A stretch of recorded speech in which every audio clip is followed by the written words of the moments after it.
it's really cool to see some familiar faces and names on here. So thanks for having me and for tuning in. Um, I I don't know how many of you got into this field to help people and or got into this field to kind of figure yourself out. And a lot of us have some maybe a little bit of both in that realm. And so my name is Chris. Like Joseph said, I'm an LCSW. I have a small group practice in Utah County, and we provide the whole gamut of individual group therapies, med management, and that kind of thing. And what I want to talk about, and I'm going to share my screen here in a second. What I want to talk about is a couple of podcasts that we've launched and some resources that we have that hopefully you'll find beneficial to your clients. And it might even be something that not everybody who's a therapist or in the helping professions understands addiction. Um, it's taken me a great deal of time to understand addiction, and I'm an addict. I'm in recovery, and I'm also a trauma survivor. Had some hard things happen when I was a young person, some abuse, and so now at age 40, kind of figuring out who I am and what I understand healing to be. And so I go ahead and hit share and see if this will work for us.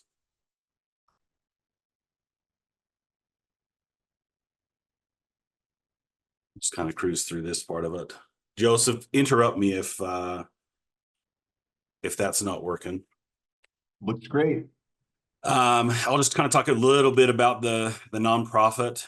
Heal the Hurt just opened a few years ago, and the intention is to help people who need treatment, whether it's addiction, trauma, mental health, who don't have resources or the adequate resources to get into individual therapy, group therapy, or residential treatment. We want to help them get there. Money and resources are so often a barrier. And so Heal the Hurt, the big intention is just to fund people getting treatment. And so one intention that I have is to raise awareness that we exist and that we want support, but also, as you're listening, if you know of somebody who's got some of those barriers, if you'll reach out to me and let's figure out how we can get them some help, get them some resources. So we do a lot of scholarshiping into group therapies and individual therapies and things like that. But we've put a few people through residential treatment, or we'll help them get an insurance policy if they don't have one already. And we'll use case management and try to use some social work tendencies to help people really balance their budgets as well. Because there's sometimes a difference between I can't afford it or I don't want to cut out some of my other expenses. And so we also offer some free services for them to get in a better situation financially.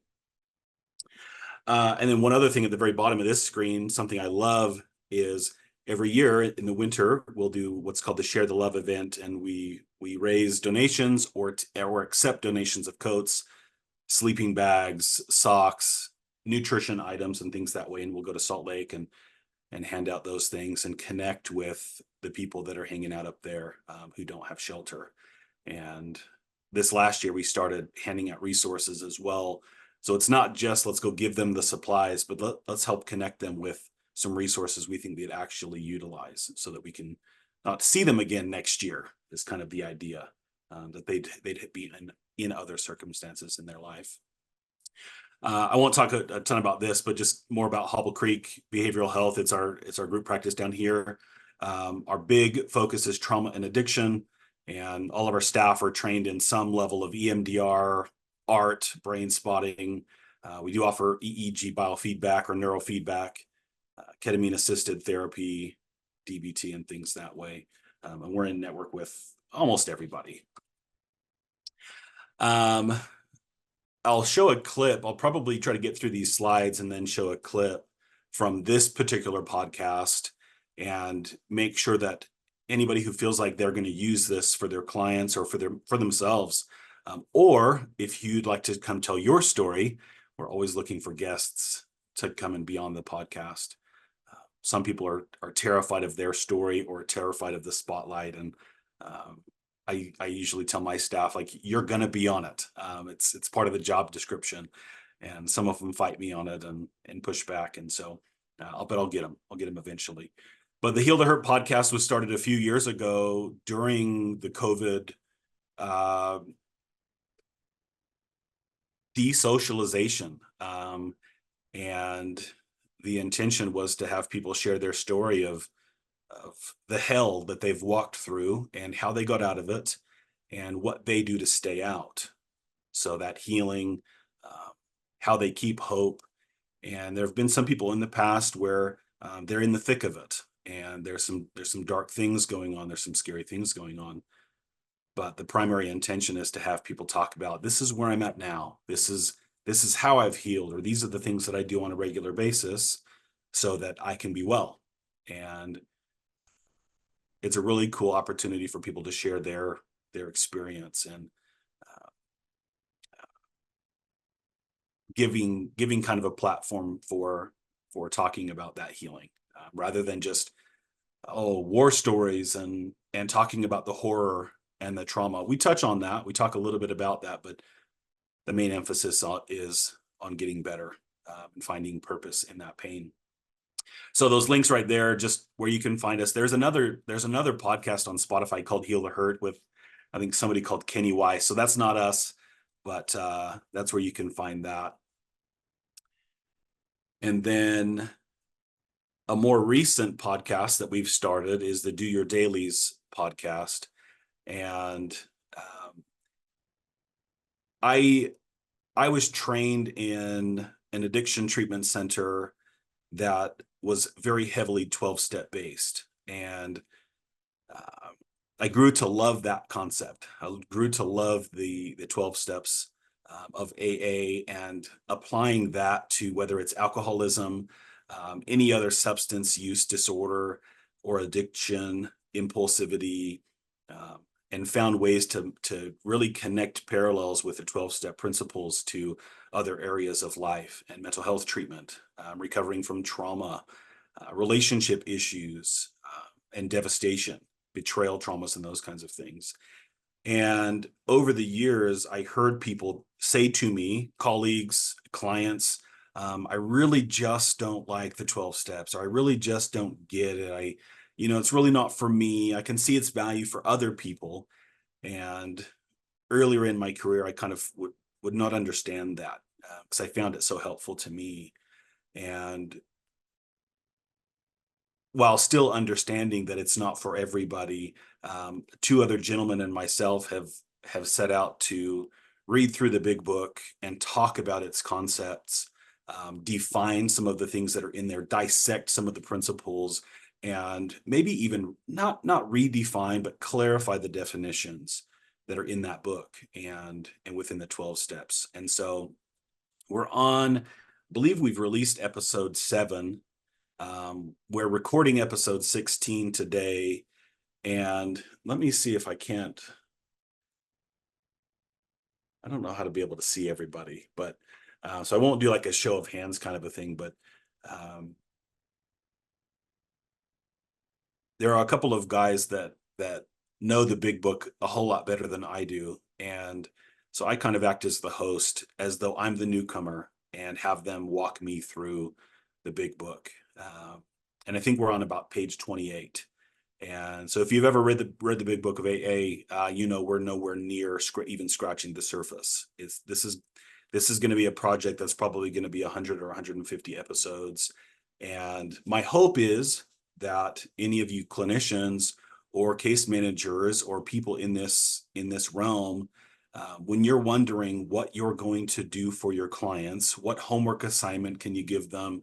You've exhausted all the resources. They continue doing the same things that got them sick in the first place, and all of that stuff. The things that I do as an addict, the things that I've done in my stubbornness and my resistance.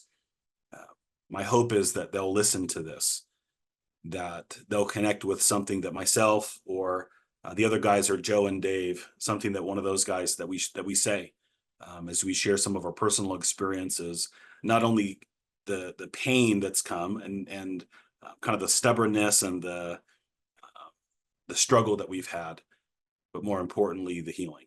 And when we've started to understand things, when we've started to understand that recovery is possible, that healing is possible, that we can actually have relationships that are healthy, we can actually be productive members of society. And so that's where we're at with that. Just hoping to help people not give up on themselves, not give up on the idea of healing being possible. So that podcast also is available on YouTube. That's our primary focus there, in Spotify, and it's at Do Your Dailies. And you could get it in both video format and also audio. So before moving on, let's see, Joseph, help me out. I'm gonna see if I can't open up chat, or if there are any questions about those particular. Yeah, did anyone have any question or anything that they wanted to ask before we got started? Just in the brief introduction that we kind of went over. If you have questions, you can either ask them or just drop them in the chat as we go along.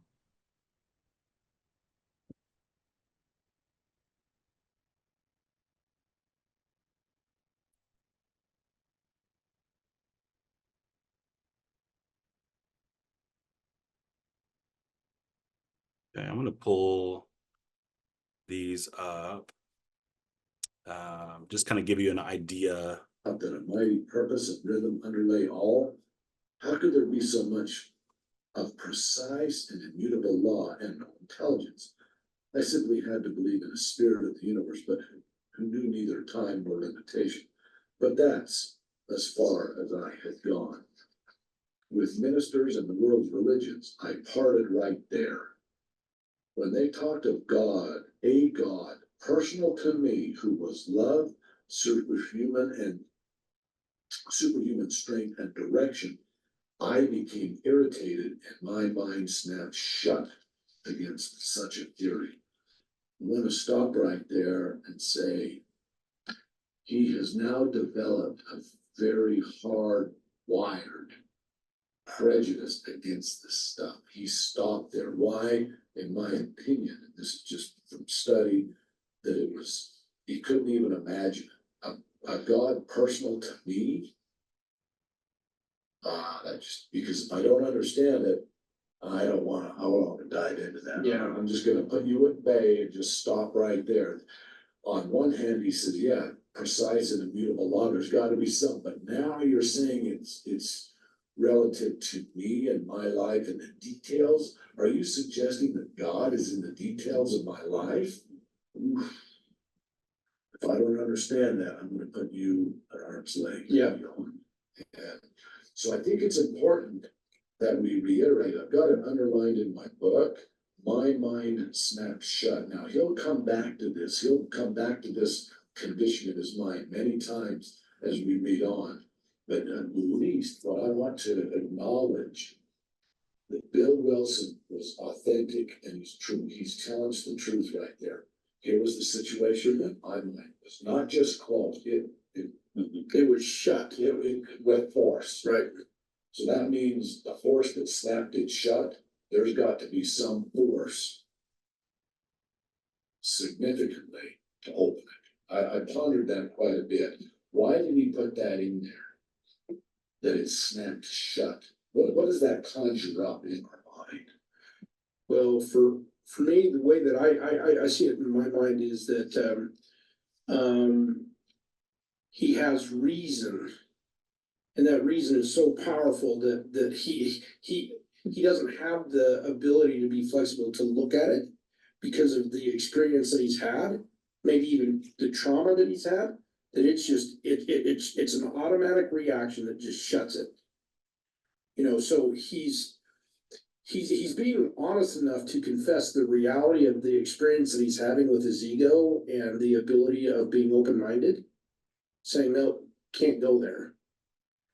But then he goes even into greater detail about, the concepts are part of what create the reaction for him. that. Just gonna pause it right there. And that's my intention, is just to kind of give you an idea of what that looks like and the things that we talk about. So we'll read a paragraph or something like that, and we'll discuss it. And part of the idea is to identify and anticipate where a client might push back or not understand what's going on. And so I'd love for this to be a resource for you all in your helping others. In my clinical practice, I've got my favorite things, my favorite assignments that I'll provide. And after a while of working with somebody, if there is that resistance, we start to wonder, okay, have I given them my everything, or is there something missing? Or maybe I need some new stuff, some new information. And so I would encourage you, I would love it if you guys would give this a listen, and even send in your comments. And you can, maybe I'll put my direct contact information here. And if there are topics that you find intriguing or you think that would be helpful for your clientele, for your practice, we'd love to address those things as well. So that component is the Do Your Dailies podcast. And then I want to jump over to this other one. I had that queued up before. It's not. Thank you for having me. We want to know who you are. Okay. And how did we cross paths? How did we decide that we're going to do this today? I know. I think that everything happens for a reason. And that's kind of the foundation of a phrase that I live by.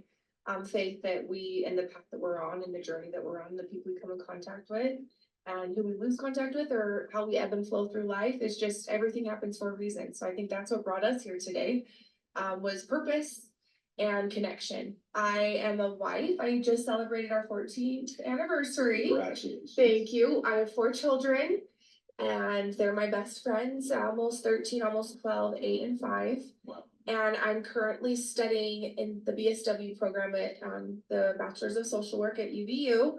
And I've always, I should say always, but I've always been a proponent of resources. But in the last, through my journey, 4 or 5 years, I've been sharing my story and bringing awareness, education, and advocacy towards mental health. Grew up in the pageant world, and now I am a proponent of I'm a chronic student. I feel like I'm chronically wanting to learn. All right. I'll press pause on that one. And that's the Heal the Hurt podcast. That's our most recent episode. We had it up a few weeks ago and had to take it down and repost it. But just people in the community that have a story that feel so inclined to share parts of that story. For one part, I think that's empowering for the individual to get out and talk through some of those things. And then secondly, I think for others to recognize it's not just me. I'm not the only one. I'm not the only one who's suffered. I'm not the only one who's gone through a breakup or a divorce or betrayals or has mental health concerns or issues or parenting issues and things that way. So some of our past guests are former athletes, pro athletes who kind of transition from athletics into the real world for them, the professional world, and kind of grieving the loss of those dreams. People who have chronic illness and debilitating illness and deal with their depression and figuring out how to navigate life while simultaneously having something so big and scary as chronic, even terminal illness. And so again, the intention is to be a resource for you and for your clients, and hopefully you'll find that. The last thing is the Hobble Creek Behavioral Health mobile app. It's a free mobile app. There's recovery content, literature, guided meditations. Both of our podcasts are hosted within the app, or they're available within the app. And again, it's free on Google or Apple. And it looks like the bottom of my slide, I never finished that, but we just did a facelift. And so some of the tech stuff is as I navigate through that, I'm recognizing some of our links are expired, and so we're updating it. But individuals just need to go there, download it. They can register. They have to get permission to get into any of the confidential stuff. There are some groups that we'll host in the app. And so if people are interested in attending educational workshops, support groups, recovery or process groups and things that way, then they'll have to register and fill out some paperwork and things that way. But there's some good content in there, even if somebody doesn't want to register and just navigate through that. So I'm going to stop that. I'm going to open up so I can see everybody's faces and open up that chat and open it up to any questions or comments or arguments. Or there's a friend on here who would say questions, comments, appropriate jokes. I learned that from him. So, and Joseph, kind of turn it to you if there's any other direction. Yeah, did anyone have any questions before we kind of move on to, I don't know, maybe, some of the ways that Chris deals with people maybe in crisis or, things of that nature? I have a question. I'm down here in St. George. I work for a hospice company, but I do community outreach and do grief groups.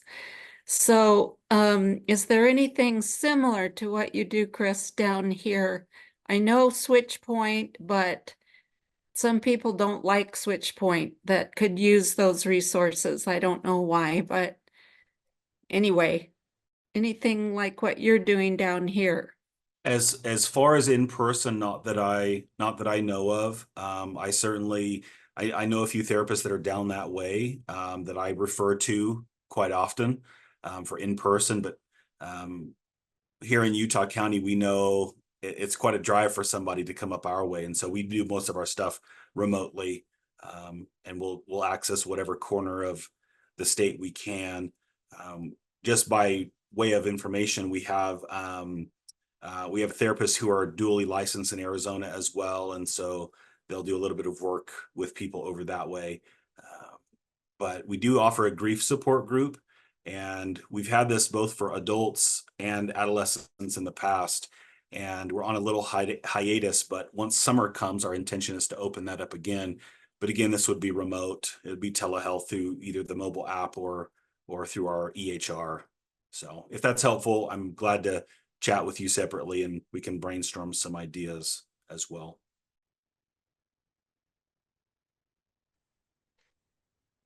Yes, I live in Tooele County. Do you have any resources out here besides what we've got going on with Valley and the other resources we do have here in Tooele?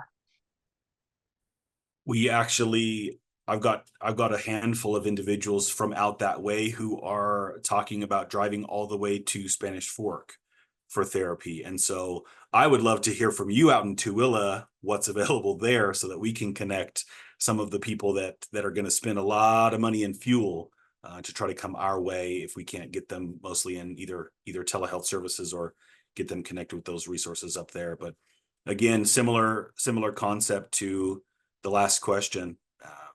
We're here. We do have an office in South Jordan, but that's right now it's only individual therapy 1 day a week.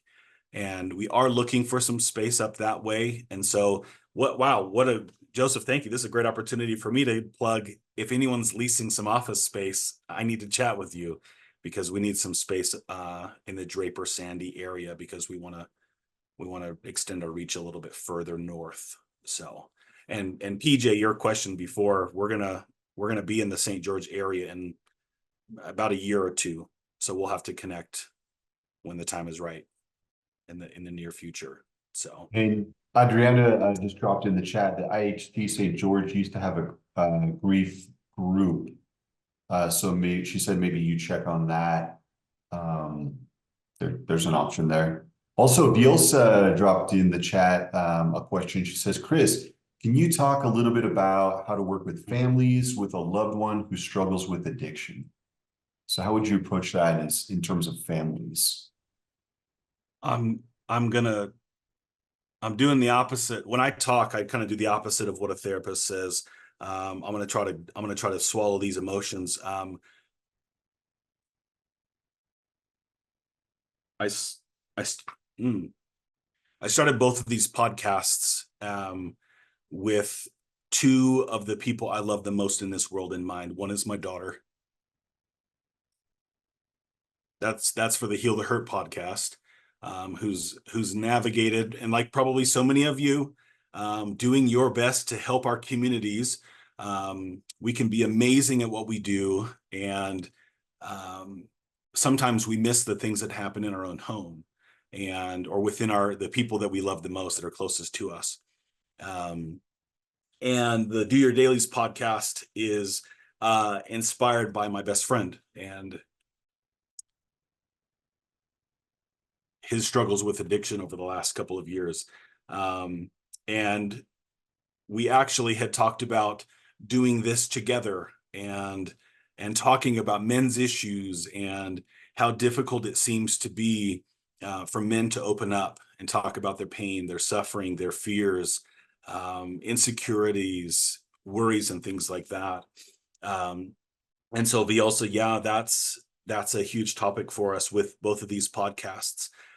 There's a lot of work that goes on in the background with family members, especially when there's addiction issues and impulsivity issues. And so a big part of our hope is that these resources go to bring some level of comfort to family members who are going, I don't know what to do. I can't kick him out on the street because then he'll be homeless and it's cold outside and I don't want him to die. Um, and I've been doing this work long enough to know the odds are higher that he'll die in mom's basement than out on the streets. And so we try to provide as much education, information, reinforcement to family members to help them understand boundaries, making sure they're taking care of themselves and being safe, but also having compassion and not giving up on their loved one, but what actual unconditional love looks like and how I define that as a human being, as a therapist, as a father. I've had, I'll say that I've sat at every single table on a family treatment team, except for, I guess, the psychiatrist. But being in recovery,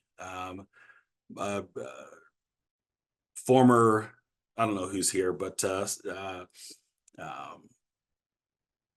uh, in a past relationship, significant addiction issues, and being the spouse and trying to help somebody navigate through their pain with compassion and not being angry, helping family members to recognize addiction for what it is, not a choice, not a moral issue, not something that uh, when I was using, I wasn't using at my parents, I wasn't using at my spouse, I wasn't using at my friends. I was using to numb pain. I was using to escape. And while I think it's important that we have accountability and treatment options and logic in all of that, we also need to have, I believe, a lot of grace and patience. But there needs to be boundaries there. So a lot of you, I'm sure, receive phone calls or messages or inquiries from family members of, look, you're treating them. They were supposed to get better under your care. They're still doing it. Now what do we do? And when we're done with this today, I'm going to write down some ideas. Um, I think we'll take an episode and really talk about that in particular and add that to our list of what we have available online. So thanks, Viosa, for dehydrating me here. But let's see. I heard a mother once who reacted this way about her son going to jail. Oh, good, he will be safe tonight. Yeah, it has stayed with me for several years. This comes up all of the time. I don't see as many clients as I do now as I once did. with some of these other endeavors and some of the group. We have a bunch of other therapists here, and but I still hear that every week, probably every week. And if not exactly, then very close to that worry that when somebody gets pulled over and gets incarcerated, as horrible as that is, as scary and painful as that is, there's somebody who gets to sleep well at night just because they're safe. And how fascinating that is, that we envision someone being safe while they're incarcerated. That's kind of a gnarly idea, that they're safer in jail than being at home. So,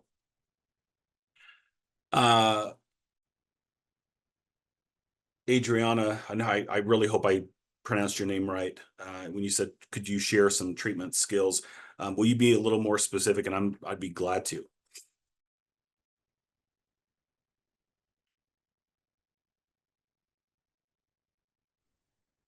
I would like if you can share some specifics, what you do, some techniques that you use to help family with the addiction. Yeah.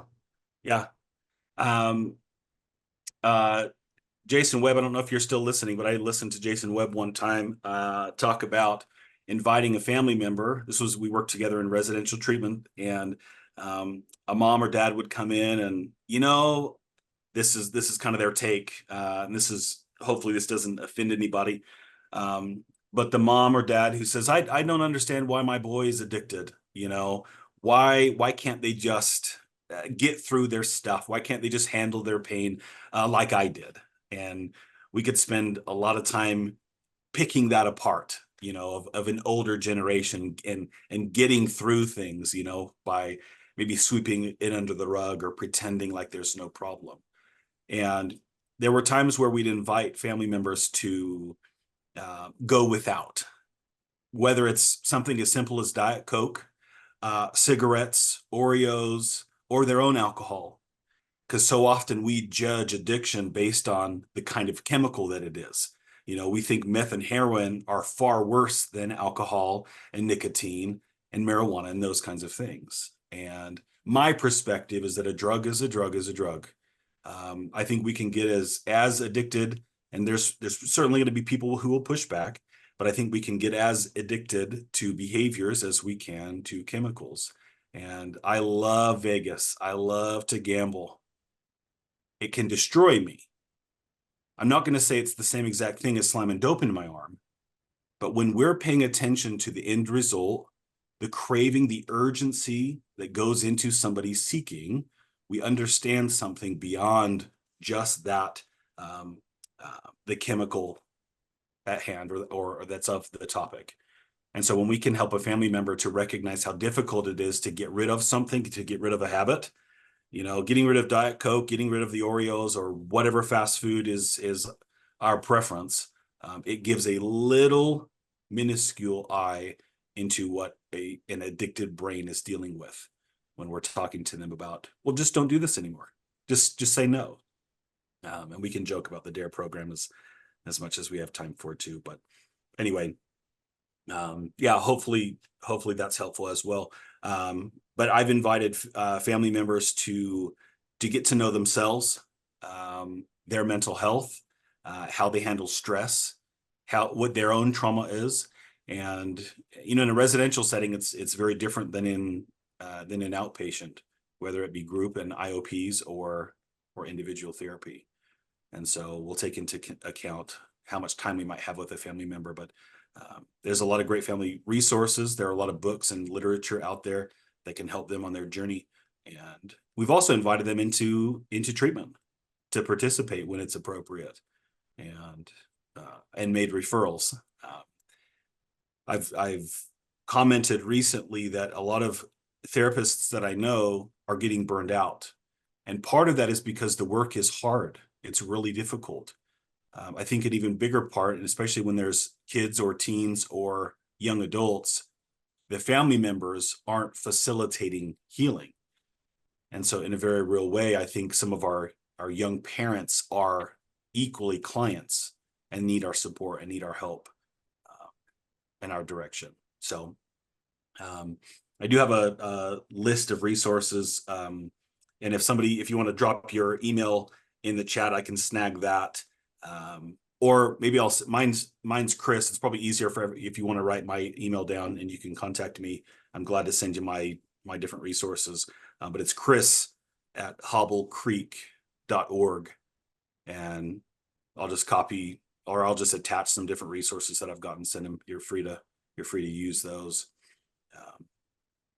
And then let's see, Todd's question: any programs or treatment skills for individuals who are not religious? Yeah, absolutely. I love to highlight the differences in my mind between spirituality and religion. And I think in the past, that's been one of the big issues that people have had with a program like AA, is feeling like, or let's be real, or in Utah County, that's a hot topic. And we are dealing with a lot of traumas that come from people's religion. And perhaps people grew up with an expectation that their religion was their spirituality. And so it's my intention to create a space for people to explore some of that pain without pressure of abandoning their spiritual practices and their beliefs, but also not staying because their mom says they have to, or because their neighbor expects that from them, or they feel like they're going to get in trouble. So we'll dissect that quite a bit. As far as programs or something like that, I couldn't throw any of that at you, but I know there are a lot of therapists. There's some Facebook groups that I'm in where people will be asking for non-religious or secular treatment options, and that's been a great resource for me. I usually go there. I don't have a running list of those, Todd. Let's see. In the past, I was taught once that in different phases of treatment, an addiction safety plan, similar to a suicide safety plan, could be helpful. What are your thoughts on this? I'll tell you this. I started using when I was a teenager, and I was 14 years old. And a couple of times I got caught. A couple of times bags of pills were confiscated from my drawer. A couple of times I felt like my brother was my enemy because he quote unquote ratted me out. And it took a couple of years for me to understand what a loving, compassionate act that was, as opposed to wanting to get me in trouble. So I bring that up because from that, my parents would ask me, "How are you doing?" And I didn't hear the question, "How are you? What's going on?" It wasn't an open-ended question. What I thought was, or what I interpreted was, "We're good, right? Everything's fine, right? You're sober, right? We don't have any problems, right?" For me to say, "No, actually, I'm struggling," I wasn't going to do that as a teenager. Even as a grown man, sometimes there's that aversion from saying, "Actually, I'm glad you asked how I was doing. How much time do you got?" You know, if you like to do little social experiments, the next time somebody says, "How you doing?" really tell them how it's going. So I do think that having dialogue around this and coming up with plans and solutions can be very helpful. I know that this has saved lives before, because we're rewiring the brain, helping it to recognize that just because I'm stressed doesn't mean I have to go to the liquor store. Just because I hear something, bad news or catastrophe, doesn't mean I have to go get high. It doesn't mean I have to scroll through my phone and pray that I've still got a dealer's number there. Okay. There are other options. And so going through those and brainstorming different coping skills and strategies for my clients, and for myself, I speak kind of openly, depending on what the audience is. If I get a phone call or I get a text message that says something horrific has happened, I guarantee you on my drive home, it will be very difficult for me to not go to the liquor store. And I'm 14 years sober. There is a part of the brain that still knows what that escape is, that still knows, I don't want to deal with that pain. I don't want to endure that. I want it to go away. And as much education and treatment and healing and therapy and all of those things as I've done, there's a part of my very existence that still knows there's an out. And again, I know that it's going to hit me tomorrow. I know that once that buzz wears off, I'm going to remember all of the things and all of that pain, and it's probably going to be worse.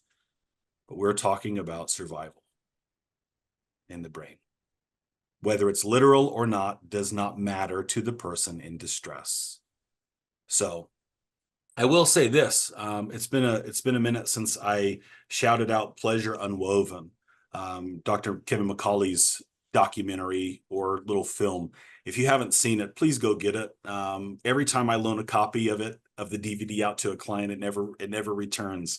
So my hope is that they get good use out of it. But Macaulay talks a lot about addiction and what's happening within the brain, and how it's not a moral issue, it's a disease of choices. And so I also teach my clients that in any moment they still have a choice, and it might take all they've got. It's called Pleasure Unwoven. It might take all they've got to not follow where that urgency is leading them. And part of why I tell you all, mostly strangers who I've not met yet in this world, that if I get that phone call of disturbing grief and loss, that my brain will still be going, how quickly can I get some alcohol into my system so that I'm not thinking about this anymore and I'm not feeling this. Now the idea is that you'll all intervene. Heaven forbid something like that happens, but now you all know. I've outed myself, right? So I also believe in that, within reason, in addiction treatment, is having a team of people, whether it's therapists, case managers, peers, strangers, but safe people that will say, hold on a minute, I know you're struggling. We just got this horrible news. I know I can't fix it for you. I know I can't take that pain away, but I'm here. Let's chat. Let's go for a drive. Let's go get a meal. Let's watch the game. So the intention and the hope is that we increase that circle of support along the way. And so to kind of come back to that safety plan, what's going to happen if I get that news? I coach both of my boys. One's t-ball and one's little league baseball. And I'm coaching these guys, especially shortstop and second base and the pitcher. What are you going to do if that ball comes screaming back at you? What's your first move? So we apply that same principle to treatment, to recovery. And I do a lot of alignment with whether it's trauma or addiction or mental health issues. What are you going to do about it? What's the next step? Because there are a lot of consequences and unintended consequences out there, as you all know, as we know, for people who follow the same pattern of living in their impulse. And so we want to disrupt that process. We want to provide additional options for people. So coming up with a plan that's realistic. It's not realistic, or we'll just say generally, when you ask somebody, what can you do instead of getting high? What can you do instead of getting drunk? What can you do instead of gambling or whatever it is? If they give you an answer that's not realistic, like push back on that. It's okay to do that. We need to have realistic things like, what are they actually going to do? When I was a teenager and my mom said, how are you doing? Is everything good? We even had a code word. And I would just say the code word, even though I was on my way to go get into trouble, go get into mischief. I wasn't using at my mom. I was trying to numb the pain. I was trying to forget both the memories and the emotions that came from those circumstances that happened. Okay. Let's see. Oh, Viosa, thank you so much. Yep. Perfect. And then how can we help others know or understand it's okay to feel horrible, negative feelings without having to numb themselves? Oh, wonderful, wonderful question and point to make. Showing them. I really don't know everybody's experience, your accolades, if you're what I call a normie, or if you're in recovery, if all those things. When I was in grad school, my very first presentation was on the use of self. And all the literature at that point was talking about being more stoic and being more hidden as a professional, that the client wasn't supposed to know my last name or wasn't supposed to know my story or if I had children or those kinds of things. And I bluntly said, if that's true, I've picked the wrong field and I'm going to have to figure something else out, because I cannot be a robot. I can't go act like I'm the expert to fix everybody else's life. I'm going to use my own experiences. Please believe I'm not going to, in a session, I'm not going to put my feet up and go, thanks for coming in. I really wanted to break something down today. And so now you're here, to my client. And so listen up. I want to unpack something. That's not appropriate, as we know. But so often our clients are going to benefit because we get it. We understand where they're coming from. And so I very much believe in the use of self, but it needs to be appropriate. It needs to be at the right time. And so if anybody's so inclined to, oh goodness, open a social media account and talk about why you became a therapist, come on my podcast and talk about why you got into the helping profession. And perhaps somebody else will see that and will go, this person gets it. They understand. I can do that too. Maybe I can open up about my pain. And it will show by example, I believe, that there's no difference between the person that's in my chair, me, and the person who's come in to visit with me. Because I sit in that chair too. I'm a client as well as a clinician.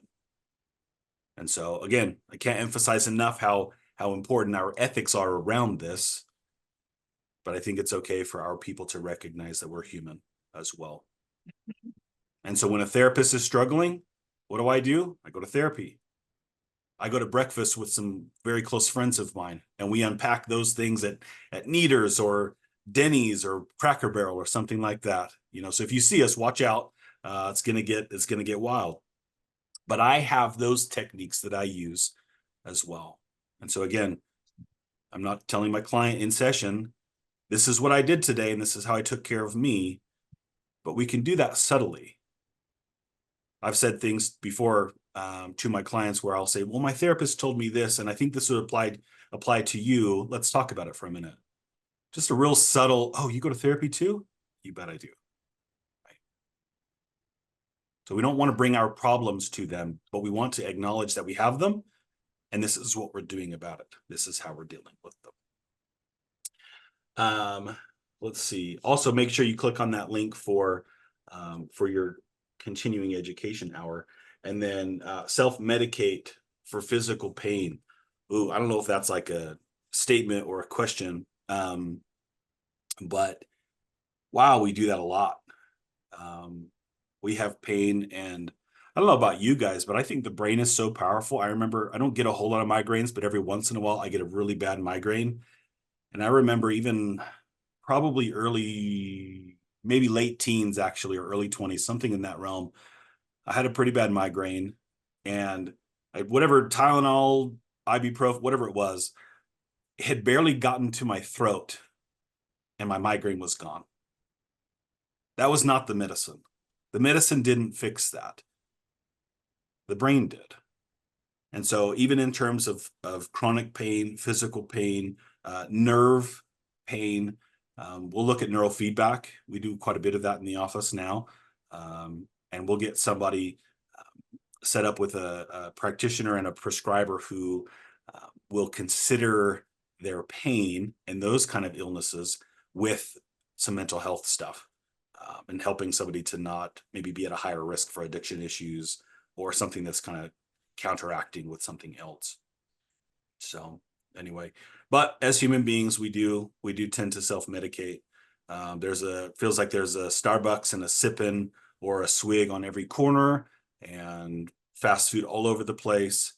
And so I actually will tell people when they leave our office, I need to get a food handler's permit, I think, because I'd love to give them a green smoothie or something like that as they leave after an EMDR session or neurofeedback or something, to put really good stuff back into their body to help their brain really start to heal.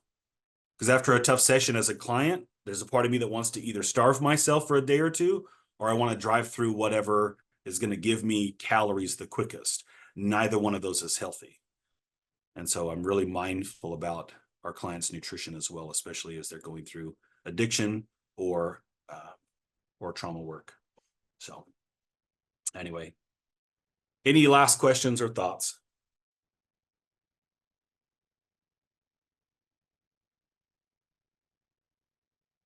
Oh, Holly, I've missed your first question around that. What is your advice to those who self-medicate with alcohol rather than prescription drugs that are addictive as well? I think we gotta dissect that and understand, is a prescription treating a symptom? Is it masking a symptom, or is it trying to heal something or cure something? And so that's going to be a touchy answer that we probably don't have time to cover in 3 minutes or so. But Holly, if you wrote down my email address earlier, send me a link and I'd be happy to jump on a call with you too and explore that some. But referencing earlier the religious faith preferences, kind of in Utah County at least, there are some people who believe that as long as the doctor prescribed it, it's okay. And I don't have one right now, but sometimes we get the Monster, or we get the Red Bull, or we get the whatever it is, because it's not coffee.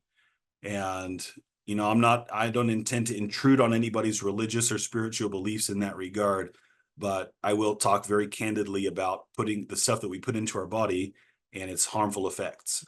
And even though it might be convenient, and that dopamine release is real, that sugar high is real, what it's doing to the brain and what it's doing to the body, and increasing anxiety, mental illness issues, and contributing to insomnia and everything that way. So while I'm not anybody's clergy, as a therapist, I will say, I'd rather you have a conversation with your clergy and say, I can't get through my day. My therapist says I need coffee just so I can quit drinking Monster and Red Bull and 5 Hour Energy and those kinds of things. So anyway, hopefully that didn't make anybody too mad. So Joseph, I'll turn it back to you.